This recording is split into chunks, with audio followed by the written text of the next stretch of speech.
Hey there, greetings, blade fans. There are going to be some that tell me in the comments potentially that I'm late to the party on this one. Well, I don't mean this to be a presentation of a knife that just came out. By all means, this has probably been out since the beginning of Microtech, 1994. Maybe a little after that. I'm not sure.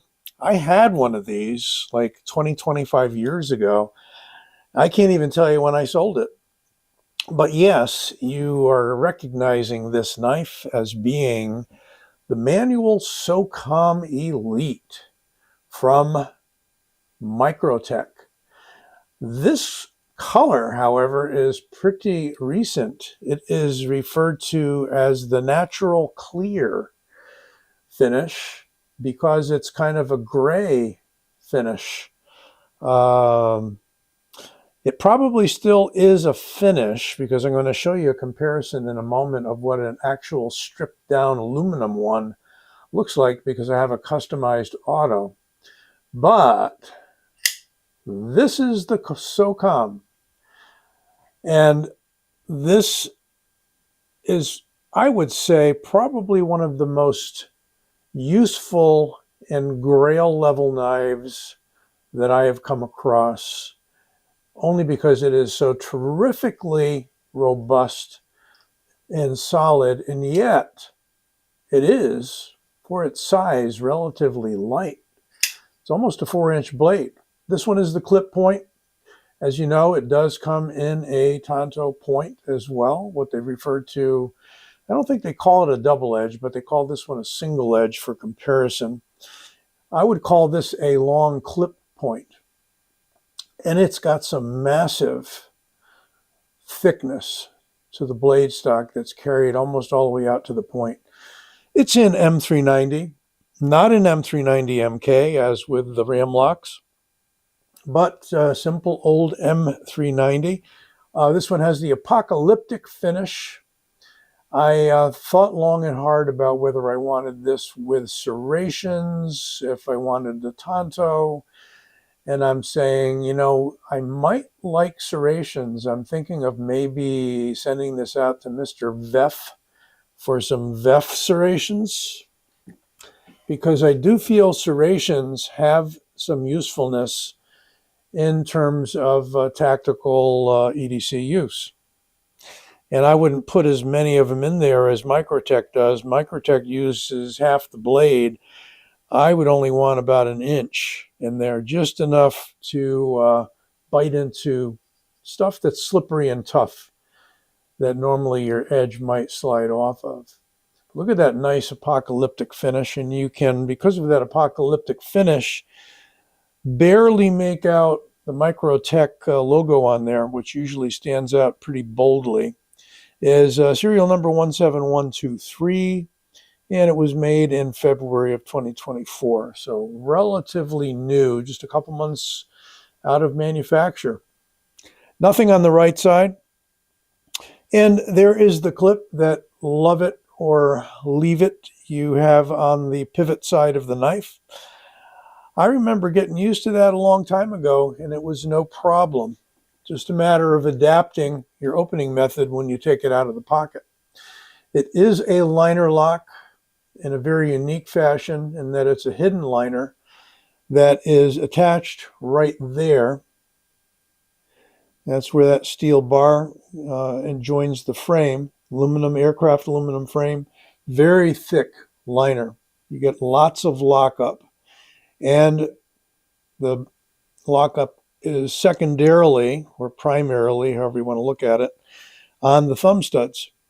So this is one of a few knives out there that locks up on these ginormous thumb studs right there. And there you see the little carved out indents for those thumb studs right there. And opens with authority, with lots of loud clacking, almost like an auto. I really appreciate the ergos on this knife. I think I did on the original one that I had as well. I like the fact that we've got jimping on the frame and that we've got this jimping on kind of a back angle from that front angle on the frame. My thumb just nestles right in there. Really, really nice. I like to hold a knife that way. I like my thumb fully on the spine of the blade if I can get it there. Don't always have to have it there. And can choke back a little bit to that point. Does have the grippy traction type rubber inserts in there, which I think the black really contrasts well. If you're looking at this cosmetically, contrasts really well with that grayish clear finish. And we've got some very effective jimping on both sides of the pommel. Wide open, well, I wouldn't, not wide open, but no backspacer per se. It's built into the frame there and there and there. And it has that nice natural taper towards the end, finishing in a, I think a carbide glass breaker. I don't think that's ceramic. And I just realized that's out of focus, because I was looking around the side of the camera and not through the viewfinder. There we have a nice provision for a lanyard, and classic knife, absolutely classic knife. We're going to measure it up as I usually do. And if we go right to the glass breaker, it's 9 1/4 inches, not a short one. It's a little better than 9, like 9 1/8 if we don't count the glass breaker. And we've got exactly 4 inches of blade and like 3.9 cutting edge. So plenty of real estate on this knife. And yet it is not a pocket anchor. I really don't think so. We're going to weigh it up in a moment, though.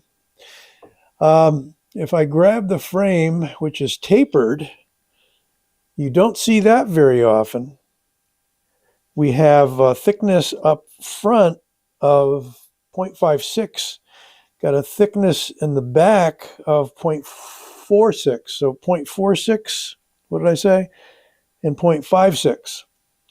With in the middle, if you wanted to get an average, 0.53. So we could call it 0.53, I suppose. Thickness of the blade stock, right there, 0.17. Let's make sure I got that right. Let's give it a little fold and make sure that we get the full stock thickness, 0.18, not 0.17. And 4.8 millimeters. So coming up on 5 millimeter blade stock. That is impressive. How about the weight?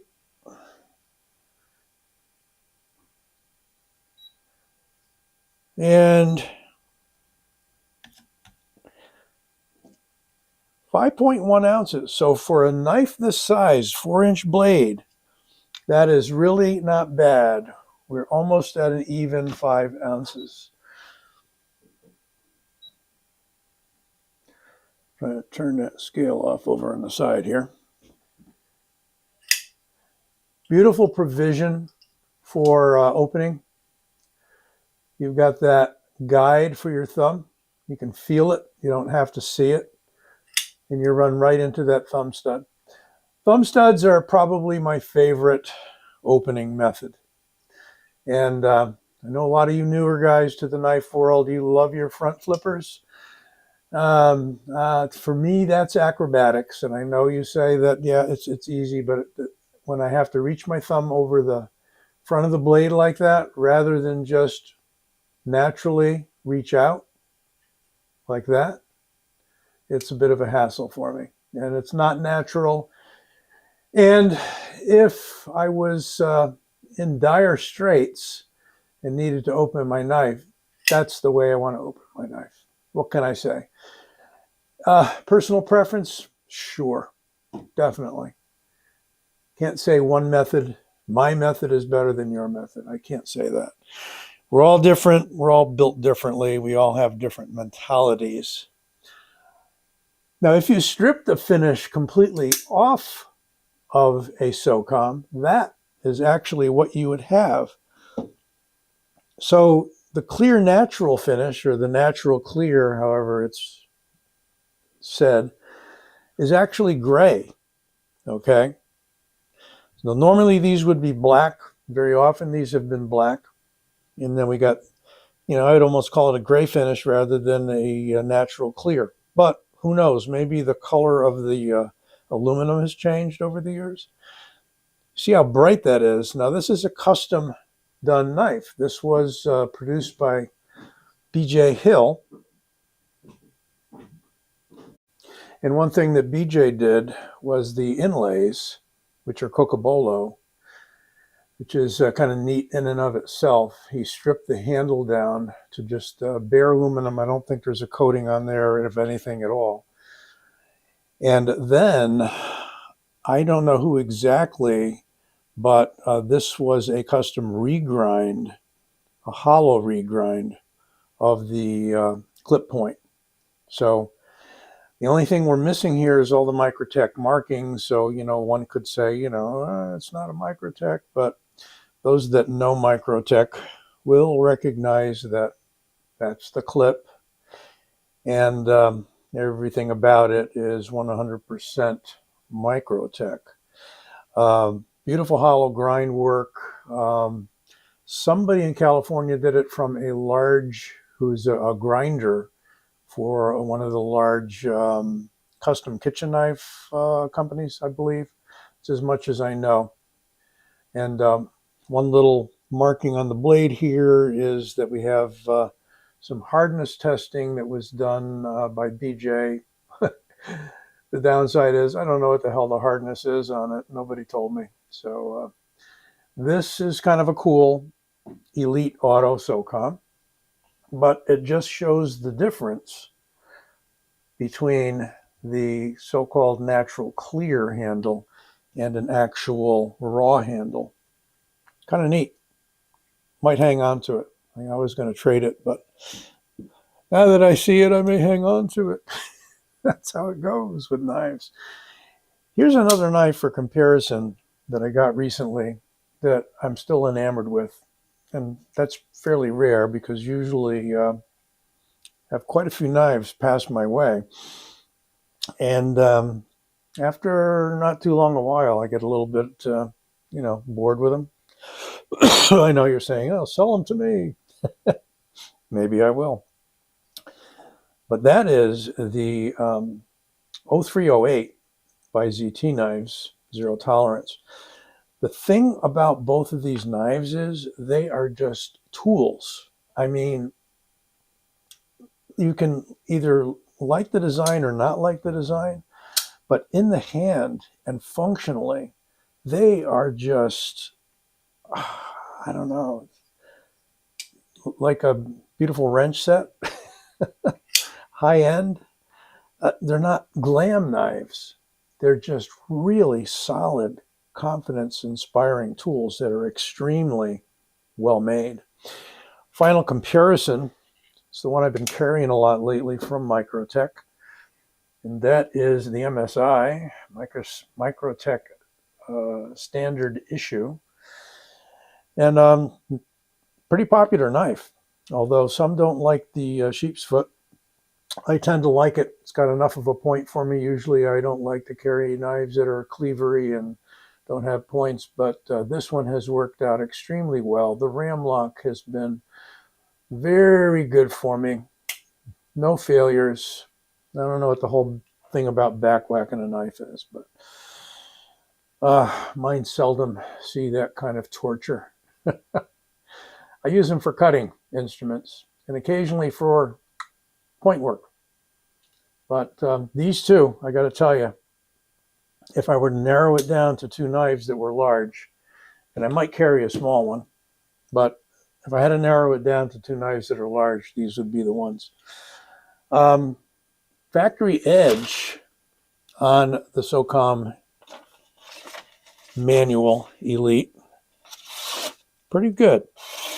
Pretty good. Pretty good, as Larry David would say. And I did give it a little stropping. I do that with most knives. It doesn't alter the edge, but it kind of defines it, refines it a little bit. And if there are any rough spots, tends to take them off. Anyway, there's a final look at my new Socom Elite. And it is going to be a keeper, I must say. That could be my, Bob DeMarco likes to use his for his travel knife. I may do the same. Yeah, provided I'm traveling by car and not by plane. Because I don't carry, I do carry on luggage. It's just, for me, it's just easier. So if I need a pair of nail clippers or something, I may pack those, but that's about it. But got some car trips planned. We'll see. Might tag this one along. Well, let me know what you think. You may love this knife, you may not, but don't forget to leave a comment and like the video if you would. Appreciate it.